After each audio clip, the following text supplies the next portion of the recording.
بما ان الاكل المصري او العربي ما بيحلاش الا بالسمنه البلدي، هقول لكم تعملوا زبده بخيرها ومش مغشوشه، ولما نسيحها هتدينا احلى طعم للسمنه البلدي الفلاحي على اصولها. عندكم حلين، يا اما تحوشوا قشطه وش اللبن في الفريزر لحد ما تتكون عندك كميه، يا اما تشتريها من مكان مضمون بيجيب القشطه دي من كرة مصر الجميله ومش هتكلفك نص تمن الزبده اللي بنشتريها من اي مكان. القشطه دي لازم تكون ساقعه.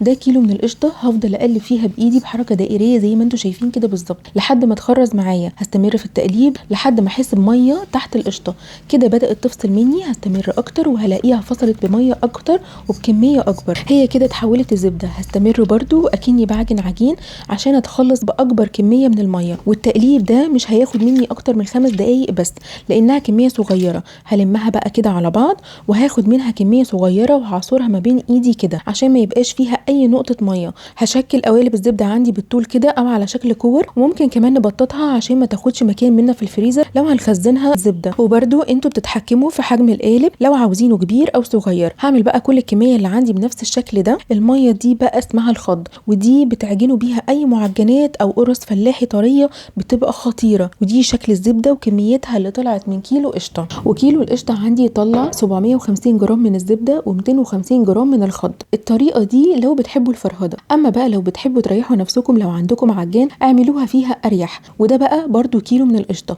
وهجيب الكف اللي هو ده وهحط القشطه في العجان وهشغل الاول على سرعه عاليه بالتدريج عشان موتور العجان. اول حاجه هشغلها على سرعه 3 وبعد كده على سرعه 4، ممكن نزود لحد 5، وهنفضل نضرب. بعد 20 ثانيه هتلاقوا الميه بدات تظهر. استمروا في الضرب لحد دقيقه كامله عشان تتاكدوا انها نزلت كل السوائل منها. بس خلي بالكم اول ما تفصل الميه عن الزبده حطوا ايديكم على الفتحه دي عشان بتطلع وبتبهدل الدنيا. واول ما نلاحظ ان كميه الزبده كلها اتجمعت مع بعض هتبقى بالشكل ده والخض نزل تحت بالشكل ده. هننقل بقى كل الزبده والخض دي في بوله تانية عشان تشوفوا احسن. وبرده هشكل الزبده كده ما بين ايدي بنفس الطريقه اللي فاتت واضغط كويس قوي عشان ما يبقاش فيها اي سوائل. وبرده عايزه اقول لكم ان انا مش بحتاج ميه وتلج عشان اشكل فيها الزبده، لان هي القشطه خارجه من التلاجة فهي ساقعه وكمان الخض اللي نازل منها بارد. شكلوها بقى بالشكل اللي تحبوه وكمان بالحجم اللي انتوا تحبوه.